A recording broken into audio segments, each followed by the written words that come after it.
Kalau untuk timnas Indonesia sendiri, kalau lihat sekarang ada ya udah ada pergantian, udah ada pelatih baru. Ya.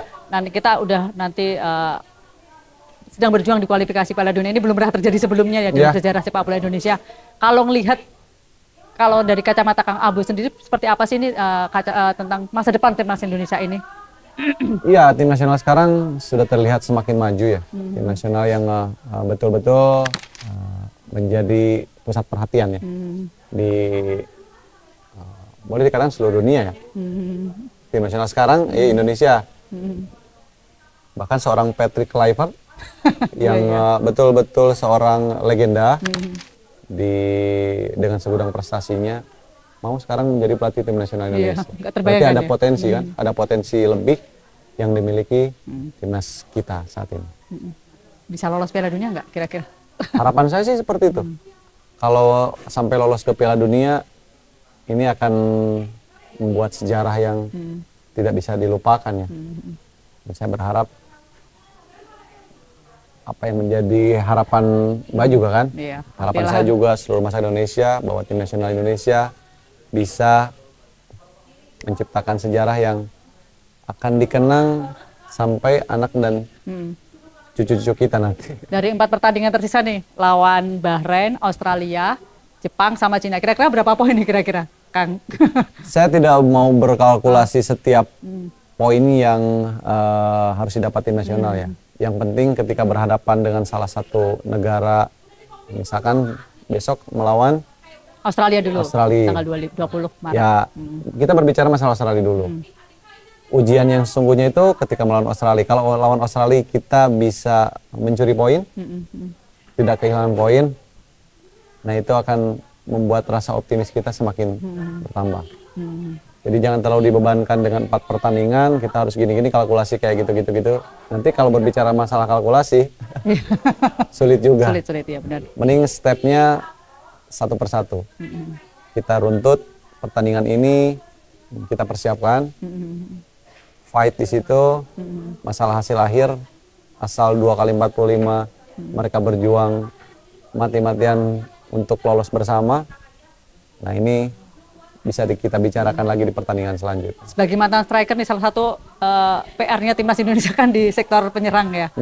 Maksudnya kita belum punya striker yang benar-benar bisa mematikan. Mungkin timnas Belanda aja kesulitan nyari penyerang yang oke gitu. Nah kalau ini untuk PR di timnas Indonesia seperti apa, Kang? Kalau pandangan Kang Abu sebagai striker? Apa ya, beda ya mungkin ya. Zaman dulu sama zaman sekarang. Orang selalu menilai, dulu banyak striker yang hebat-hebat, dulu striker yang betul-betul produktif. Beda sih, memang kompetisinya memang beda ya. Dengan formasinya juga sekarang udah terlihat berbeda.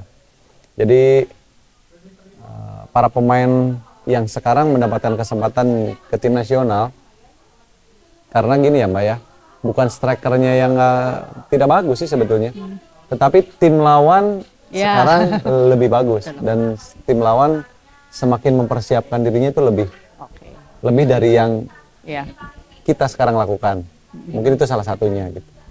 Satu lagi pertanyaan tentang tim nasional Indonesia, dengan banyaknya pemain naturalisasi kan ini tantangan besar untuk bakat-bakat kita sendiri ya, dari talenta-talenta dari lokal ya kita sebutnya. Kalaupun sekarang nah ini tantangannya seperti apa untuk pemain-pemain Liga 1 atau apa? Kan kita sebenarnya bisa bersaing kan, kita lihat Rizky Ridho juga bisa bersaing. Terus ya itu tantangannya seperti apa sih? Itu akan menjadi tantangan lebih besar atau karena kan ya pemain naturalisasi kan berasal dari liga-liga yang bagus ya. Nah itu seperti apa tantangannya untuk seperti apa menghadapi seperti ini? Mungkin pesan untuk para pemain seperti apa gitu untuk menghadapi tantangan seperti ini? Apakah Iya, gini ya Mbak ya, para pemain yang ada di Liga 1 pun sekarang mulai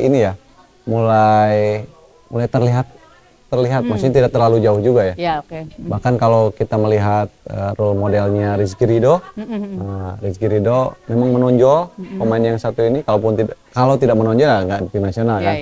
Nah, saya punya keyakinan bahwa para pemain lain pun ingin sama seperti Rizky Ridho. Nah, tetapi level mereka belum mencapai ke arah situ. Dan saya mendoakan ketika Rizky Ridho, terus Witan Sulaiman, ya kan, Egy Maulana, mereka terlihat dominan di klubnya, dan itu juga bagus sih, dan itu positif banget buat para pemain lain. Iya, iya. Mudah-mudahan nanti ada lagi para pemain yang lain yang bermunculan seperti Rizky Ridho dan juga Witan Sulaiman juga ya, Witan Sulaiman CS lah. Iya, iya. Egy Maulana. Bisa lah ya. Dan saya Arah sana. Saya masih optimis. Semua punya kesempatan. Dan saya yakin dengan kualitas para pemain yang ada di kita, suatu saat bisa maksudnya kualitas kompetisi Liga 1, suatu saat dengan kompetisi yang sangat mulai tersusun dan terstruktur dengan rapi, itu akan membuat para pemain juga semakin enjoy, atau bukan enjoy ya, semakin ingin memperlihatkan kemampuan sesungguhnya gitu.